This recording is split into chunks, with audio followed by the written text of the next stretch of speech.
Hello and welcome. You're watching News9. I'm Shweta Kothari. We're bringing you stories from the world of business, policy and economy. First up, the headlines. After Reserve Bank's announcement to withdraw 2,000 rupee note from circulation, India's largest lender, SBI, says no ID proof or forms will be required to exchange now withdrawn 2,000 rupee note up to 20,000 rupee limit. And jewelers in India are receiving more inquiries for the purchase of gold or silver as people find ways to dispose of their cash. Also on this bulletin, amid backlash over 20% tax collected at source (TCS) on credit card spending outside India, the Ministry of Finance has now clarified that no TCS will be levied on payments up to 7 lakh rupees. And the Food Safety Standards Authority of India, FSSAI, says it is now evaluating new guidelines issued by World Health Organization, which said that non-sugar sweeteners likely can increase, in fact, type 2 diabetes and cardiovascular diseases. All that and more on this bulletin. With me at this point in time, my colleagues Karthik Malhotra here in the studio as usual. Good morning, Karthik. Good morning, Shweta. How are you? I'm very well. How are you? Very well. And Rakesh joining us very, very shortly. I want to come to you first, Karthik. An ongoing story that we've been tracking very closely since Friday evening is the withdrawal of the 2,000 rupee note. We're now given to understand that SBI, which is India's largest lender, says you don't really need any forms in order to dispose of your cash. Correct, Shweta. So what many feared on Friday evening, even as we were in the studio and trying to make sense of this new withdrawal of 2,000 rupee notes that came in, a lot of correlation was made with demonetization. And everybody trying really grappling hard to understand, is this demonetization or is this a simple withdrawal of currency notes in exchange of different currency notes, perhaps of a smaller denomination. So, of course, the story sort of continued to make headlines over the weekend as well. And SBI then issued its own clarification on its part, stating that you don't need any KYC, you don't need any PAN card, any Aadhaar card, any documentation whatsoever if you want to go and withdraw your 2,000 rupee notes.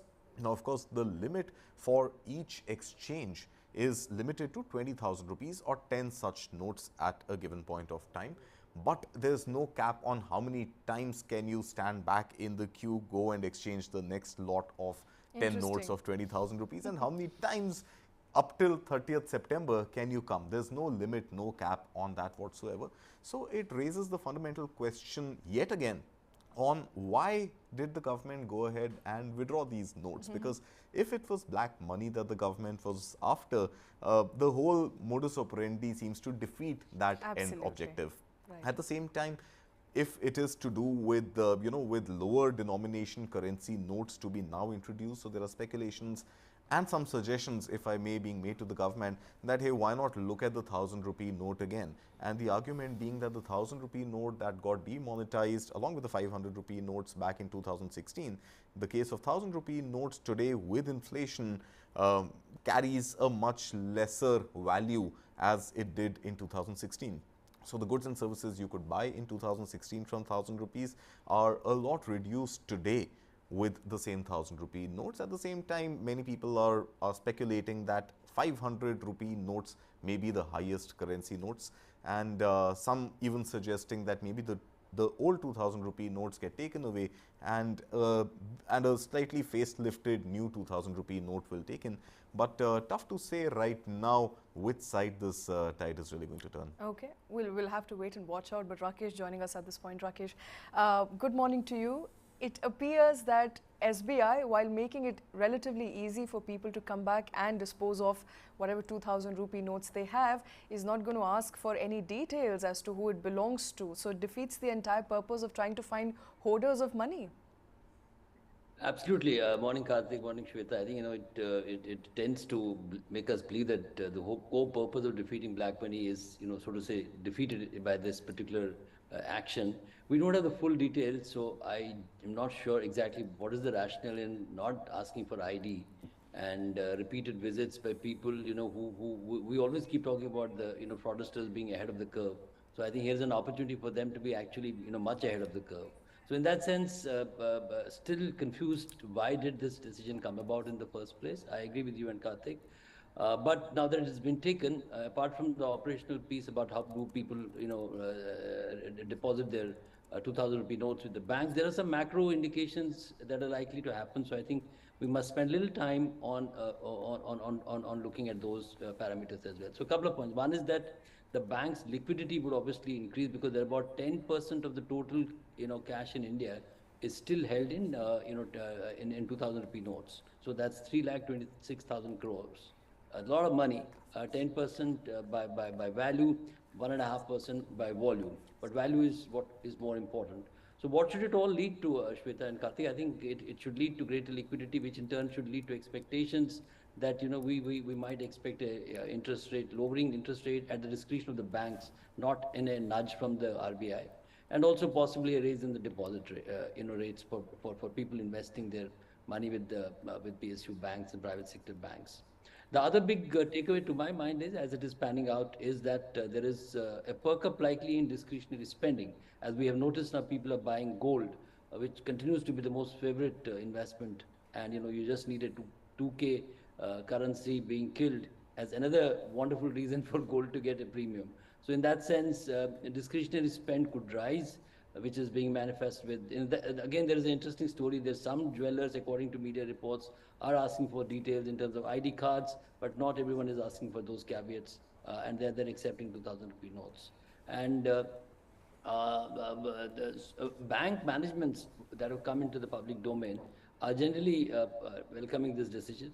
And the verdict overall, from economists to politicians more so have a consensus, especially those in the opposition, that this is aimed at targeting black money, is aimed at targeting politicians, and government continues to claim that it's targeted at black money.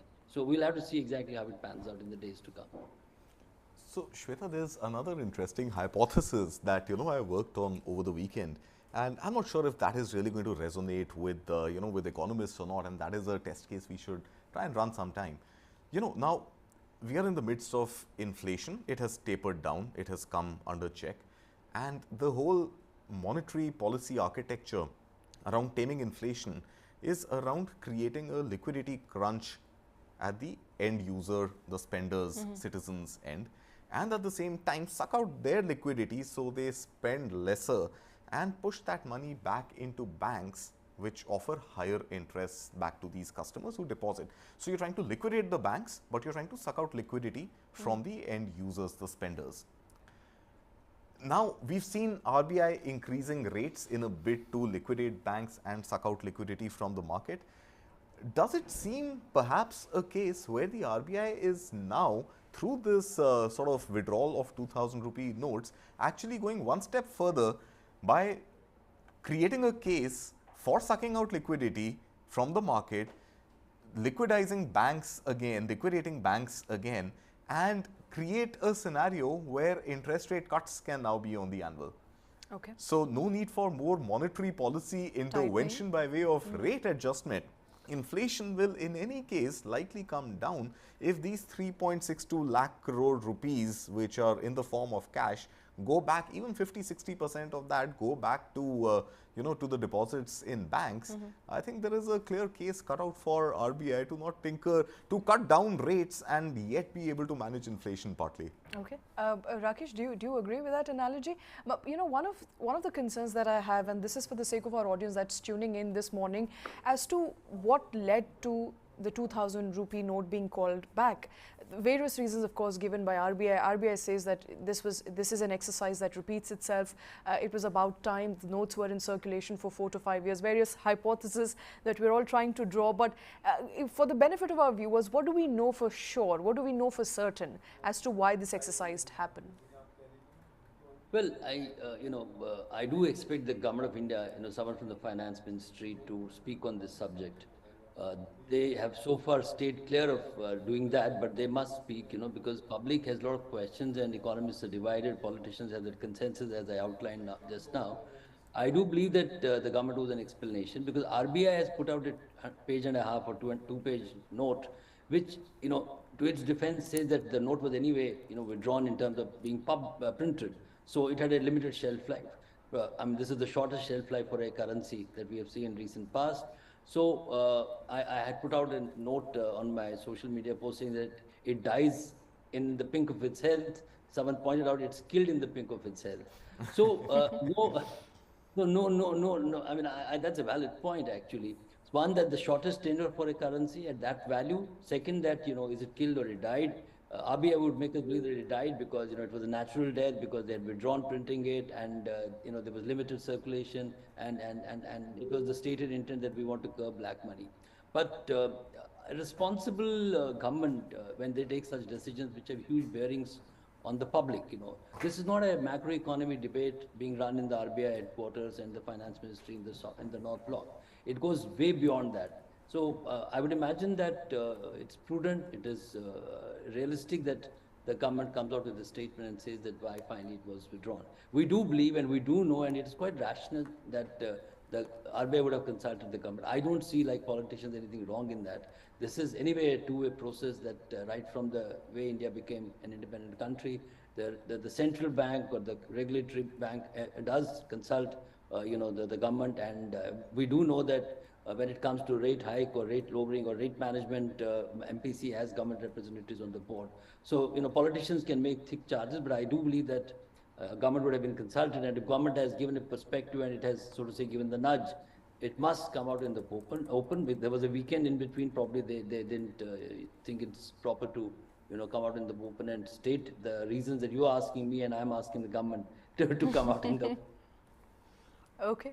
We can only hope that it happens today being a Monday after the weekend. But another interesting and story. It's interesting how RBI always chooses a Friday evening. And I remember I've been in business news for about 18, 19 years now. Every time a big decision has to be taken either on rates or in this case, even in the withdrawal of notes, it's a Friday evening. Markets have closed. There's a weekend. You can damage control fairly easily.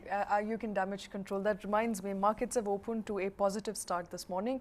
This was something that was feared. Many were believing that this could have a negative impact, but that's not the case so far. We will, of course, keep tracking markets as we go through the day. But another interesting story emerging, and that is from jewelers' side, because they are now saying we're getting more and more inquiries about demand for gold. People are investing heavily in gold and silver, and these are people specifically who have the money and don't want to dispose it off in banks. So possibly trying to get their hands on more gold. Totally. So I think precious metal, gold, silver, gems, jewelry per se, gems even like diamonds and other precious gems, all seem to have been in high demand, where people carrying again their hoards of cash and exchanging them for things which will serve to be of greater value and are less likely to be withdrawn from currency. But there are also contrary reports that many retailers, despite the fact that the 2000 rupee continues to be legal tender, there are reports that petrol pumps are turning away people with cash,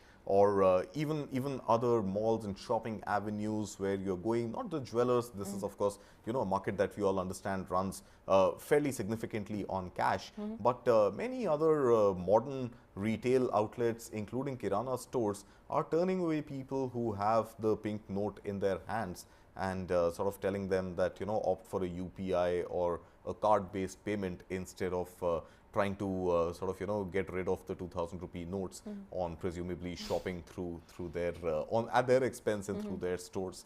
So so let's see where this goes. But I think starting tomorrow, 23rd May, the exchange facility at banks is going to start.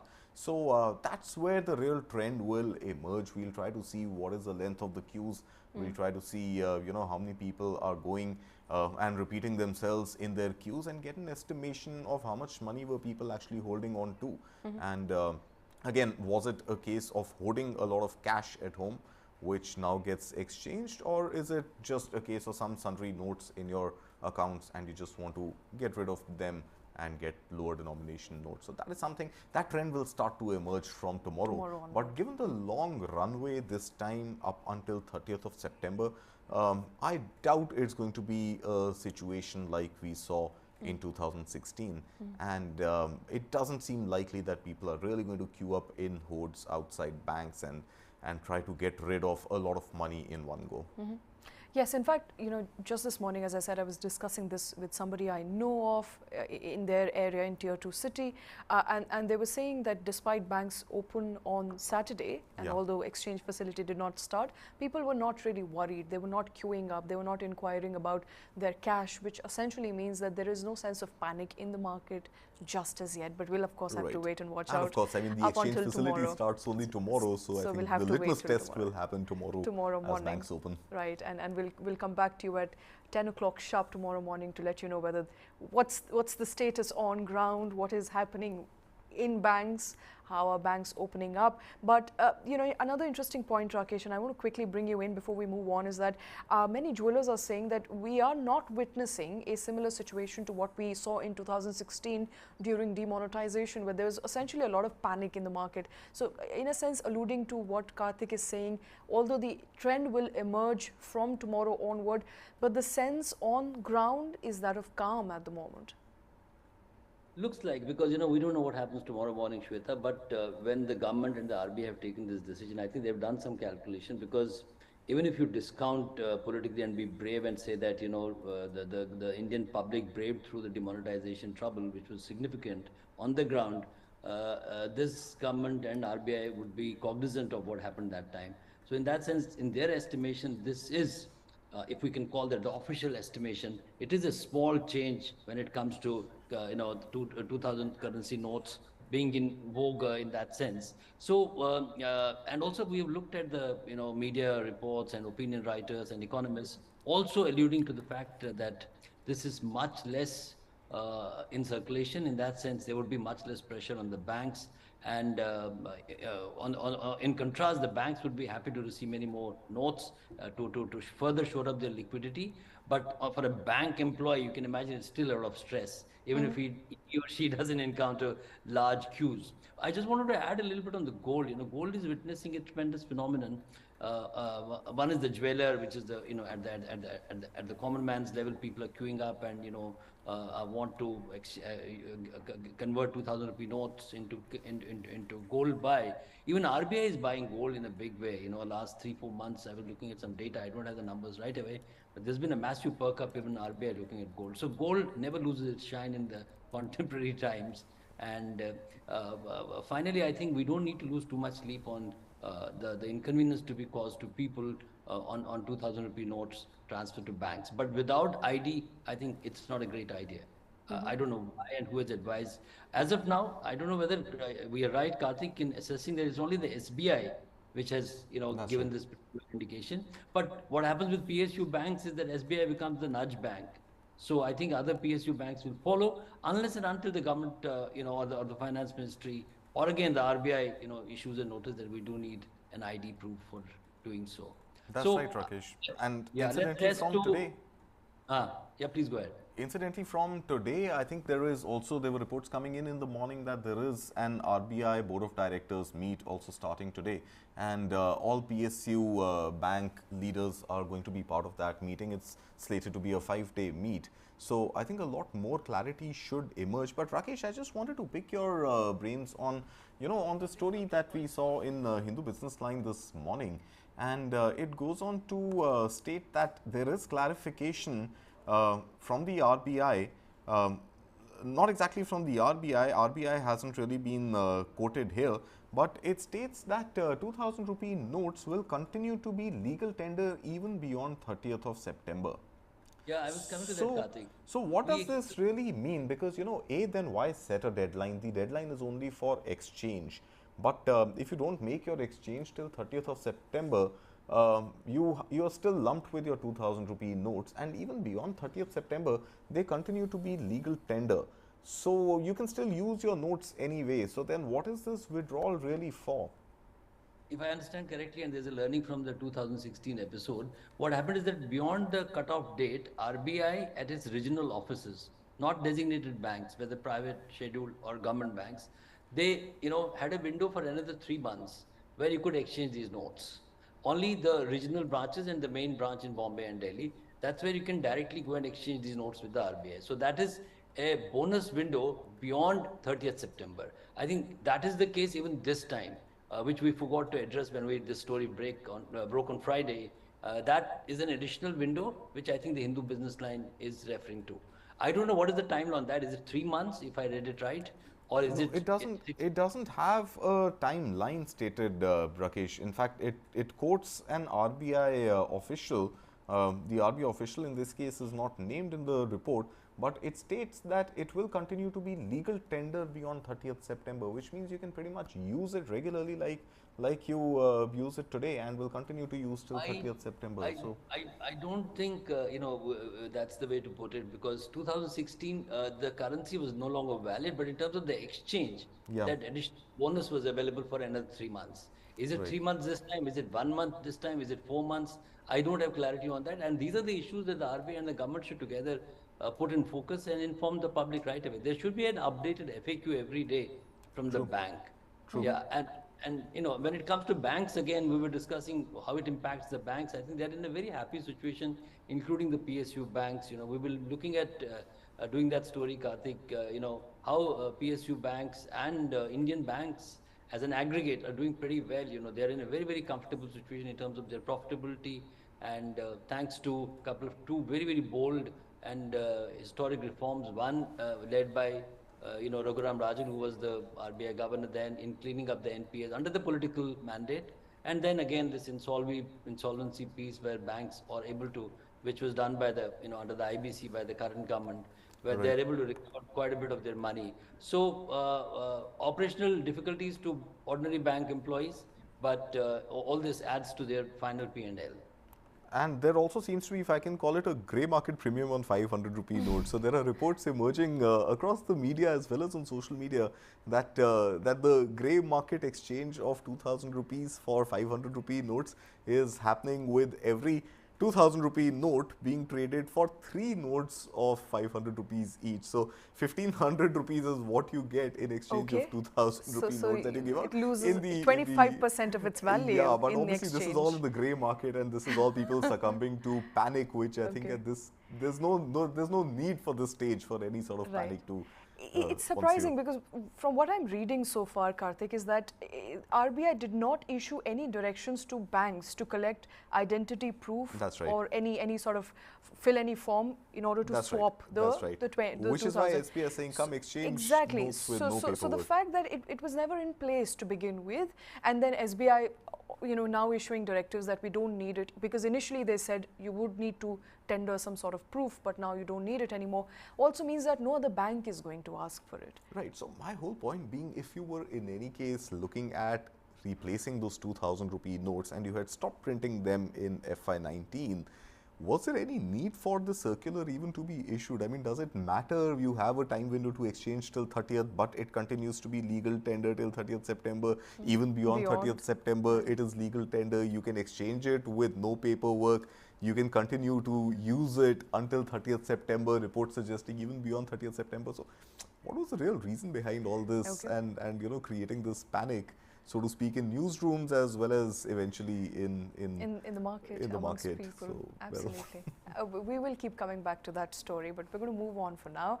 The 20% tax that was to be collected at source for credit card usage internationally now has a limit of 7 lakh rupees. Weeks and weeks of hue and cry on Twitter, on social media. Finally, government wakes up and decides to clarify, don't worry, you can go out, you can spend, but there is a limit, 70% beyond which you have to start paying up. So my point is this clarification, or like you suggested in the morning, and I tend to agree with you now, is it a rollback?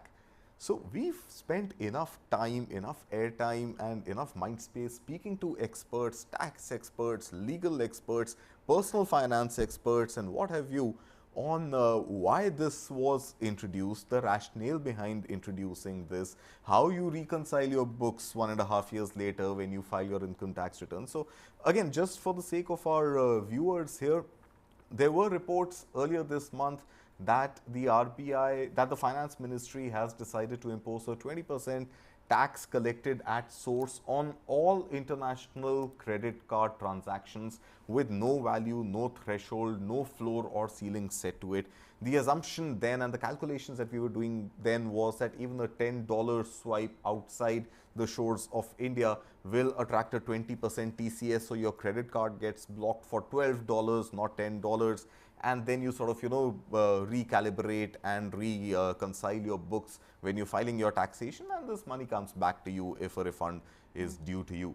But yeah, surprisingly, there is a clarification, so to speak, that comes in, that the LRS limit, the liberalized remittance scheme limit on these credit card transactions is going to be at a threshold of 7 lakh rupees, and only when you exceed that 7 lakh rupees will you be taxed at source at 20%. Now, this again comes at the cusp of LRS being introduced at 5% starting 16th May up until 1st July. 1st July is when the 20% was to get applied before the clarification came in.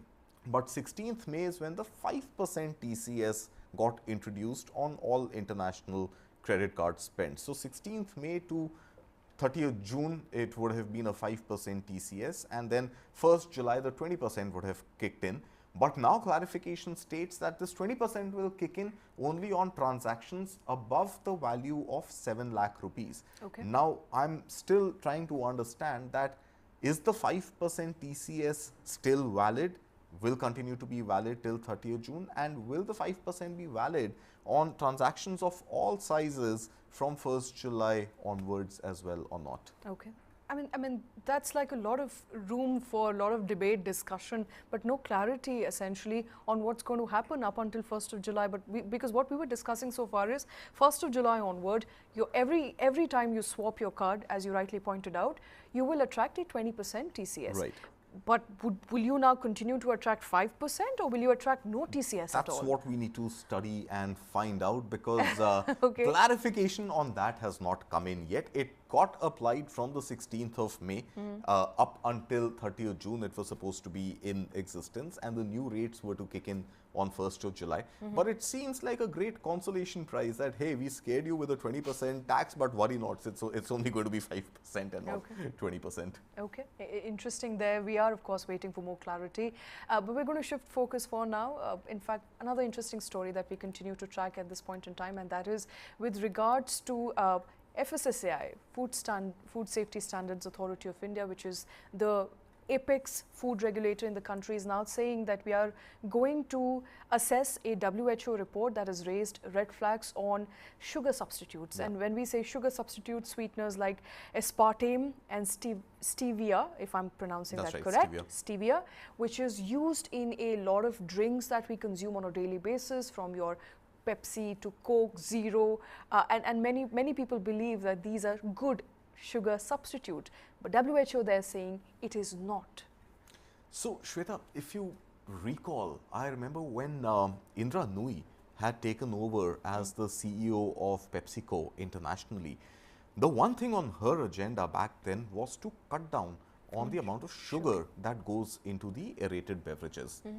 And she was credited with also trying to kickstart, which she did, how successfully, history will tell, but to kickstart this revolution within PepsiCo to reduce sugar, to reduce salt in Lay's and the other, packaged snacks category, and also introduce healthier products like, pulp-based juices, which have a lower sugar content. So I remember, if the numbers, are accurate, one can of Pepsi before she took over had about 11 teaspoons of sugar. She was instrumental in cutting that down to 6 teaspoons of sugar, and the taste and the flavors were still kept intact with these sugar substitutes. And then there was this diet and zero versions of PepsiCo also introduced, which use these substitutes in a much greater measure. Now, stevia, of course, is a plant-based alternative. It's a leaf, pretty much, like the tulsi leaf, which has a certain flavor. Stevia is a naturally sweet leaf, which, which many people use even in their cups of tea as a natural sweetener. But WHO last week came out with its report stating that that there are certain chemicals which are used in sugar substitutes, and without naming brands, there are these substitutes that a lot of us use, and especially those who are at a pre-diabetic or are battling diabetes at various stages, prefer to use sugar substitutes in place of regular sugar. But the WHO report states that while it doesn't do any good to the diabetes, it also exacerbates other cardiovascular diseases by way of the composition, the chemical composition that goes into these substitutes. So I think it's a good timely wake-up call for FSSAI to really institute its own research and institute its own sort of findings and come out with a very, very clear and well articulated policy on what substitutes should be permitted in lieu of sugar. And then, of course, the raging debate on how much sugar, what percentage of sugar in packaged products should go in any case. Let me quickly get in Rakesh here. Rakesh, a lot of debate recently on how much sugar is too much sugar, especially in the wake of Bonvita controversy. The fact that FSSAI is saying we're going to look at WHO guidelines at this stage, relatively new, relatively fresh, also is essentially, it gives you a sneak peek into what's happening at the food regulators side, because they have come under a lot of doubt and a lot of questions after they refused to take Bonvita controversy very seriously. They did wake up, but it was, some would say, a little too late. Fair concerns there, but I have bigger macro concerns. Why in the first place should we look up to WHO? We are a sovereign nation. We have some of the best minds in this country. We should have an alert on our own, and the consumption and the growth of this sugar substitute industry has been on phenomenal rise. I'm not grudging the industry, but what I'm grudging is the failure of the regulators to look at it in a considered and concerted manner. Look, there is a side story here, which is that these sugar substitutes have become a key play in, especially among the youngsters and the millennials, in reducing weight. So there is some subterfuge play between the doctors and practitioners and the manufacturers, where the consumption is equally between those battling diabetes or trying to be at the cusp of pre-diabetic and not becoming a diabetic, and the new bucket that's emerging, Shweta, is the obese category, which is a very large piece in India, especially in urban India, where these are being consumed to reduce weight as an exercise in reducing weight. So my submission is that I've been making this pitch actually. All key economic regulators in this country, from a DGCA to FSSAI, they need a massive overhaul. Especially, DGCA again, because air safety, passenger safety, air travel. But in case of consumption, which is day-to-day consumption, airline is not a day-to-day consumption. We need to be as safe as we can be there. But when it comes to day-to-day consumption, there is need to bring about a larger intergovernment and interministerial approach to dealing with such issues, where consumption, new age trends, new age drugs, new age formulations are in play. So what I would recommend is that FSSAI on its own neither has the competence, the skill set, or I think the inclination to go and chase it. So I would recommend the health ministry and the Department of Pharmaceuticals, which unfortunately is resident in the Ministry of Chemicals and Petrochemicals, and FSSAI is the food regulator governed by the Food and Consumers, Food Processing and Consumer Ministry. So a lot of work to be done when it comes to drawing a holistic policy to keep Indian consumers safe. See, in the era of internet, Indian consumers have access to all kinds of information, most of it not so correct and not so fair. Right. But, trend spotting. So in that sense, they really lap onto trends where they feel obesity kam ho jayegi, we'll consume this. Diabetes patients feel that, oh, I need to have a crush for sugar. I'm not taking the normal sugar, I'm taking these. And so that has given rise to this massive industry, which is advertising, fair offer to advertise. But some regulatory overhang needs a complete recalibration to keep the Absolutely. And so if I can speak on behalf of the coffee industry, go for black coffee. Go for black coffee without artificial sweetener. With no sweetener, no addition at all. If you are somebody who takes artificial sweeteners, I think this is for you. Guidelines there issued by World Health Organization state that many of these sweeteners that claim to be healthy are not so much healthy, especially if you are borderlining diabetes. Please be very careful of what you're consuming. And I think with that, it's a wrap on this edition. Keep watching News9.